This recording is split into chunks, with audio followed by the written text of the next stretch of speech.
أعوذ بالله من الشيطان الرجيم بسم الله الرحمن الرحيم. Ada orang tahajud, mulai merencanakan bangun malam, tahajud sekian rakaat, bergelut dengan rasa lelah. Tiba-tiba dalam pandangan Allah nggak ada nilainya. Masya Allah. Yang paling fatal, dia melakukan perbuatan yang bukan hanya menggugurkan amalannya, bahkan menghadirkan ancaman Allah yang menghadirkan siksa kuburnya, menghabiskan amalannya, plus dijamin masuk neraka tanpa pernah keluar darinya. Sering kita dapati bahwa umumnya muslim, termasuk kita, senang sekali bersemangat untuk meningkatkan amal-amal saleh, sehingga dengan itu kualitas amalannya bernilai baik dalam pandangan Allah Subhanahu wa ta'ala. Maka tidak sedikit di antara mereka yang bahkan berlomba dengan saudara-saudaranya meningkatkan kebaikan. Dalam bahasa Quran, surah kedua Al-Baqarah ayat 148, posisi paling kanan sebelah atas, dikenal dengan fastabiqul khairat, istilahnya. Walikulli wijhatun huwa muwalliha fastabiqul khairat. Dan setiap orang barangkali punya orientasi, kecenderungan untuk beramal pada hal tertentu yang beda dengan yang lainnya. Jadi ada yang senang meningkatkan tahajud, ada yang senang dengan puasa sunnah, ada yang senang dengan sedekah. Itu fitrah. Ya, barangkali Anda tidak harus menemukan semua orang cenderung pada amalan yang sama. Coba lihat kecenderungan Anda ada di mana. Silakan cek. Anda pasti akan temukan bahwa Anda cenderung beramal konsisten pada amalan-amalan tertentu. Ya, ada di antaranya sekian kecil yang mungkin mengumpulkan amalan-amalan ini dan dijaga dengan istiqamah. Tapi yang paling penting dalam ayat ini, fastabiqul khairat. Ya, Allah sampaikan silakan berlomba untuk meningkatkan kebaikan. Maka Masya Allah, ada yang berlomba meningkatkan tahajud. Bahkan sekarang gerakannya ada di masjid ini tahajud, masjid sana tahajud. Ada yang berlomba meningkatkan puasa sunnah, dibuat status, disampaikan pada saudaranya. Ada yang berlomba meningkatkan hafalan Quran, masing-masing mencoba untuk meningkatkan amal saleh. Tapi dalam proses berjalannya meningkatkan amal saleh ini, kadang-kadang, maaf, sebagian dari kita lupa untuk mengkaji satu persoalan yang tidak disadari, bahkan seketika bisa menggugurkan amal-amal saleh yang telah lelah ditenun ini. Saya ulang, sebagian dari kita lupa ada persoalan-persoalan serius yang bahkan jarang disadari. Ketika amalan ini dikerjakan, pada saat yang bersamaan bahkan dia bisa menghancurkan amalan yang telah lelah kita tenun. Ada orang tahajud, mulai merencanakan bangun malam, tahajud sekian rakaat, bergelut dengan rasa lelah. Tiba-tiba dalam pandangan Allah nggak ada nilainya. Masya Allah. Yang paling fatal, ada orang-orang yang coba meningkatkan amal saleh.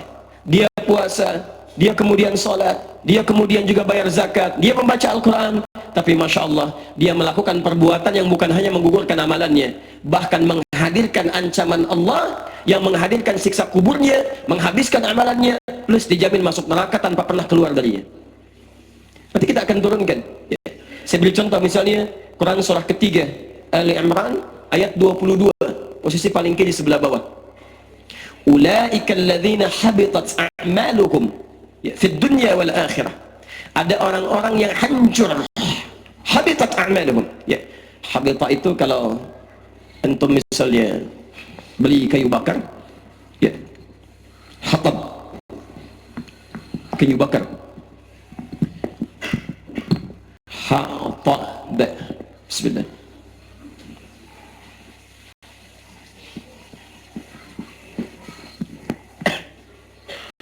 Nah, ini kayu bakar. Maaf, kalau kayu bakar itu mudah tersulut tidak? Mudah, makanya disebut kayu bakar, ya. Baik, kalau tidak mudah tersulut mungkin kayu apa gitu kan, istilahnya bukan kayu bakar ya, kayu kuat gitu kan. Baik. Kayu bakar mudah tersulut, tersulut apa? Jelas api karena dibakar. Ya, pakai apa lagi kalau bukan pakai api gitu kan? Baik, mudah tersulut api. Baik, saya mau tanya. Makhluk apa yang diciptakan dari api? Tahu dari mana? Kalau belum tahu cukup katakan baik. Makhluk apa yang diciptakan dari api? Tidak ada makhluk Allah alam ya. Baik. Yang ada hanya pilihan malaikat, apakah jin ataukah manusia. Dalilnya Quran surah ke-15 ayat 27, posisi paling kanan sebelah bawah di mushaf standar. Wal jannu khalaqnahu min qablu min naris samum.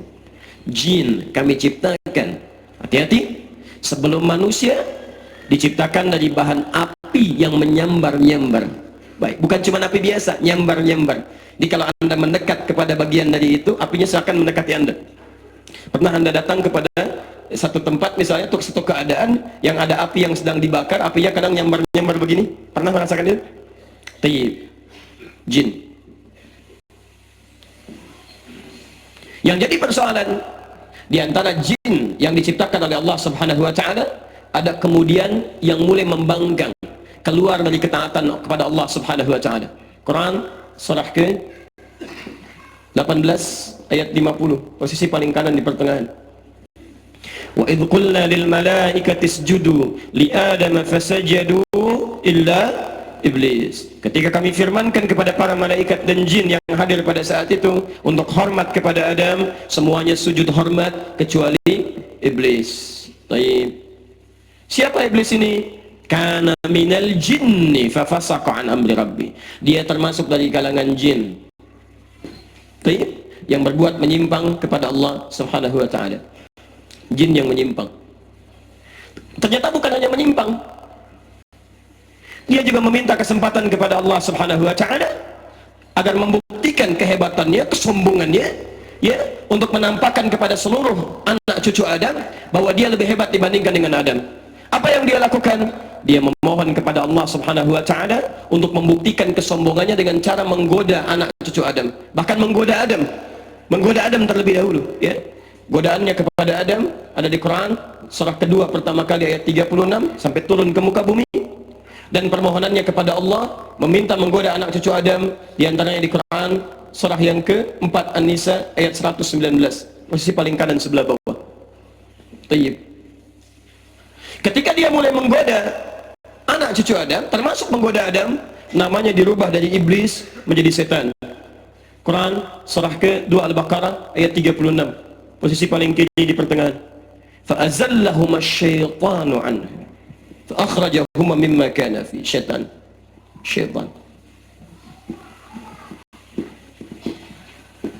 bentuknya disebutkan 70 kali dalam Al-Quran, bentuk jamaknya 18 kali dalam Al-Quran. Syayatin jumlahnya 88 kali disebutkan di Quran. Fokus, lihat kalimatnya. Allah menyampaikan di Quran surah ketiga Al-Imran ayat ke-22, posisi paling kiri sebelah bawah. Ada orang-orang dan bentuknya jamak, ulaika, mereka. Kalau mereka satu atau dua? Banyak. Artinya tidak sedikit di antara manusia, dan bukan manusia biasa. Ya, karena kalau habis amal, ya itu menunjukkan dia pernah beramal sebelumnya. Ya, kalau tidak pernah beramal nggak akan disebutkan oleh Quran, langsung seketika habis saja. Artinya kalangan yang disebut dengan ulaika ini adalah bukan manusia biasa, tapi orang yang telah menyatakan beriman kepada Allah Subhanahu wa taala. Ada orang-orang yang telah menyatakan dirinya beriman kepada Allah, statusnya muslim, tapi disebut dengan habitat a'maluhum. Habitat, kalau dibalikan kalimatnya dengan akar kata yang sama, Anda akan temukan dengan kalimat yang sama. Setiap kalimat yang dimulai dengan ha, ba, ta, atau ditukar dengan ha, ta, kemudian ba, ini menunjukkan pada sesuatu makna yang sama. Lihat kalimatnya, nanti saya turunkan pelan-pelan, sebentar. Ada orang yang hancur, habis amalannya, habis. Kenapa habisnya menggunakan kata habitat, padahal Allah bisa menggunakan kata yang lain? Bisa menggunakan kata khalasat. Ulaika khalasat, seketika habis, hilang. Ulaika dhahabat, seketika pergi amalannya, meninggalkan dia. Kenapa menggunakan kata habitat? Karena kata ha, ba, ta dalam bahasa Arab menunjukkan sebuah makna, sesuatu yang hilang pelan-pelan, tidak dirasakan, ujung-ujungnya hilang jadi debu begitu saja. Seperti persis akar katanya dikembalikan ke sini kalau ditukar. Kalau dalam bahasa ilmu sharaf ada namanya qalbul makani, ya, pertukaran tempat. Jadi ha, ba dengan ta, ta-nya dimajukan jadi ha, ta, ba. Setiap kalimat ditukar punya sifat yang sama. Silakan antum lihat. Kalau kayu bakar itu habisnya seketika langsung atau pelan-pelan? Pasti pelan-pelan. Jadi ada amalan-amalan yang kita kerjakan, nggak sadar pelan-pelan amalan itu menggerus amalan-amalan kebaikan kita. Habis sampai tidak terasa, jadilah debu, seperti halnya kayu bakar menjadi debu ketika dibakar. Siapa yang mengarahkan ke sini? Syaitan. Karena cuman setan yang asalnya dari iblis, iblis asalnya dari jin, jin asalnya dari api. Seperti api menghabiskan kayu bakar ini, maka seperti itu pula amalan kita dihabiskan, diajak oleh setan tanpa kita sadari. Karena itulah penting kita belajar dalam saat yang bersamaan kita meningkatkan amal saleh supaya termotivasi amal kita menjadi baik, tapi saat yang bersamaan Anda mesti belajar amalan-amalan buruk, perbuatan-perbuatan yang tidak baik yang harus kita waspadai karena bisa menggugurkan amalan-amalan kebaikan yang telah lelah kita kenal. Jelas di sini? Bahkan maaf, bukan cuma habis, dijamin masuk neraka dan tidak ditolong sampai ujungnya. Wa ma lahum min nasirin. Silahkan cek ayatnya. Wa ma lahum min nasirin. Dan gak akan pernah ditolong sampai dengan hari kiamat kalau dia tidak bertobat kepada Allah Subhanahu wa taala. Bahkan tahukah Anda kawan-kawan? Maaf, di antara mereka bahkan ada yang dimasukkan ke dalam neraka Jahannam lebih duluan dibandingkan orang kafir. Masya Allah. Lebih duluan dibanding orang kafir. Ya, dan namanya pun khusus oleh Allah. Ya, diberikan nama bahkan sebelum dia meninggal kalau dia tidak mau bertobat. Ya, disebut dengan kalimat munafik. Munafik. Tayyib. Jamaknya munafikun atau munafikin. Quran surah keempat An-Nisa ayat 140. Posisi paling kiri sebelah bawah. Wa qad nazzala 'alaikum fil kitabi. Telah tetap ketentuan di dalam Al-Qur'an. An idza sami'tum ayatillahi yukfaru biha. Kalau Anda mendengar ada orang bicara tentang ayat-ayat Allah tapi mengingkarinya, wa yustahza'u biha, atau minimal mengolok-olok. Ya, sudah ada firman Allah jelas, sudah ada kalimat-kalimat Rasul jelas, tiba-tiba ada yang mengingkari, ada yang mengolok-olok, ada yang mencela, Masya Allah, ada yang menganggap itu hal yang biasa, ada yang macam-macam luar biasa. Apa yang terjadi? Kata Quran, selama dia masih punya peluang, fala taq'udu ma'hum, sadarkan dia dengan cara isolasi dia. Ya, jangan respon dia, jangan baca bukunya, jangan lihat tayangannya, tinggalkan oleh orang-orang beriman supaya dia sadar bahwa dengan itu perbuatan dia keliru. Hatta yakhudu fi haditsin ghairi, sampai dia sadar kembali kepada ketentuan yang benar. Ini Masya Allah, saking sayangnya Allah kepada golongan orang-orang ini. Dan kita pun dilarang untuk mencela dulu. Dilarang, ajak dia kepada kebaikan, tunjukkan. Caranya apa? Karena ada golongan-golongan yang sudah nggak bisa dinasihati, Pak. Susah. Ada orang-orang tertentu yang saat antum nasihati malah balik marah-marah. Ya, karena banyak yang tertutup dalam dirinya. Ya, maaf, Quran surah kedua Al-Baqarah ayat 6 sampai 7. Posisi paling kanan sebelah atas. Innal ladzina kafaru sawa'un 'alaihim a anzartahum am lam tunzirhum la. Masya Allah. Kafir itu bukan, di antara maknanya bukan hanya orang kafir, ya, yang non muslim, bukan, tapi juga menunjuk kepada orang-orang yang mengaku muslim tapi perbuatannya banyak menyimpang seperti orang kafir. Dia muslim tapi nggak mau sholat, dia muslim tapi menolak Al-Quran misalnya, ya, maksudnya tidak mengambil keseluruhan dari nilai-nilai Al-Quran. Dia muslim tapi misalnya mohon maaf mengecilkan nilai-nilai Islam, macam-macam bentuk, ya. Masya Allah. Wah, ini ketika muncul hal-hal yang dia senangi, dia ambil. Tapi ketika ada dalam tuntunan Islam misalnya yang baik-baik tidak sesuai dengan harapan dia tinggalkan. Bahkan tidak sedikit mencela. Bahkan celaannya pun bukan sekedar ke Islam, ke orang-orang yang terkait di dalamnya. Oh, apa itu hubungan Islam dengan Arab? Sudah, tinggalkan Arabnya, ambil Islamnya. Oh, Arab begini. Begitu datang Raja Arabnya, tiba-tiba ceklik, Masya Allah, kemarin kemana gitu kan? Iya, macam-macam. Oh, jangan bayangkan yang lain ya, saya cuma kasih contoh aja, ya, kasih contoh. Kadang-kadang suka tidak konsisten itu kan dengan apa yang kita sampaikan. Jadi teman-teman sekalian, kenapa? Karena khatamallahu ala qulubihim wa ala sam'ihim wa ala absarihim ghishawa. Jadi ada orang yang telinganya karena kebanyakan berbuat yang salah, sering mendengar yang keliru, jadi mendengar yang baik sudah nggak peka lagi. Ya, Quran surah ke-6 ayat 25, wa fi adhanihim waqra, di telinganya ada sumbatan. Jadi kalau telinga antum sering dipakai mendengar yang tidak baik, nanti kepada yang baik gak bisa dengar lagi, susah. Ya. Sama. Hati-hati. Wa ala absarihim ghishawa, pandangannya ada terhalang karena sering melihat maksiat, makanya melihat yang baik-baik gak bisa. Ya. Lihat tayangan yang tidak baik, gambar-gambar yang kotor, acara-acara yang tidak baik menurut Allah. Jadi begitu lihat orang ke masjid, gak ada getaran lagi. Lihat majlis taklim, sewot, kan? Dan sebagainya. Macam-macam. Bahkan hatinya kemudian pun susah. Kalau hatinya sudah susah, dinasihatkan pun sulit. Ya. Kamu kenapa sih begitu? Emang kenapa? Ya, kenapa sulit menerima Islam? Kata siapa? Saya sholat kok. Emang cuma kamu aja yang bisa gitu? Kamu kok gitu amat? Si amat aja nggak gitu? Itu kan si amat, bukan saya. Masya Allah. Ini banyak gitu ya. Ketika disampaikan kalimat, nolak. Sampaikan ini, marah. Ya, susah. Nah, yang seperti ini, Anda nggak usah ingatkan lagi, capek. Seringkali saya dengar ada orang berdebat begini, berdebat begitu. Yang punya masalah orang lain, yang ribut satu keluarga. Kan tidak lucu di sini. Yang punya masalah orang lain, kenapa Anda yang jadi rame? Itu kan sampai terpecah begini, terpecah begitu, itu ujian dalam kehidupan. Nah, diantaranya kalau menemukan muslim yang seperti ini, sulit dinasihati, maka doakan dia. Doakan pada yang baik. Tapi kalau dia tidak mau berubah bahkan dengan doa, perhatikan kalimatnya. Maaf ya. Pertama, innakum idzam mithluhum. Jangan ikuti mereka. Karena sepanjang Anda ikuti orang-orang seperti ini, maaf, yang sering menjelek-jelekan Islam, memojokkan Islam, merasa paling benar, sepanjang Anda ikuti, lama-lama bisa seperti mereka. Lihat ancamannya. Innallaha jami'al munafiqina wal kafirina fi jahannam jami'a. Innallaha jami'al munafiqin. Pertama, Allah menyebut mereka dengan nama khusus sebelum mereka dimasukkan ke neraka kalau tidak bertobat. Kata Allah, lihat salimatnya. Innallaha jami'al munafiqin. Allah pasti akan himpun orang-orang munafik semacam ini. Dan kalimatnya jamak, artinya bukan cuma satu. Wal kafirin, dan orang-orang kafir fi jahannam jami'a, di neraka jahannam. Teman-teman sekalian, saya tadi malam menerangkan kaidah at-taqdim wa ta'khir. Ada yang diawalkan, ada yang diakhirkan. Sesuatu yang diawalkan menunjukkan prioritas utama, yang diakhirkan menunjukkan gambaran selanjutnya.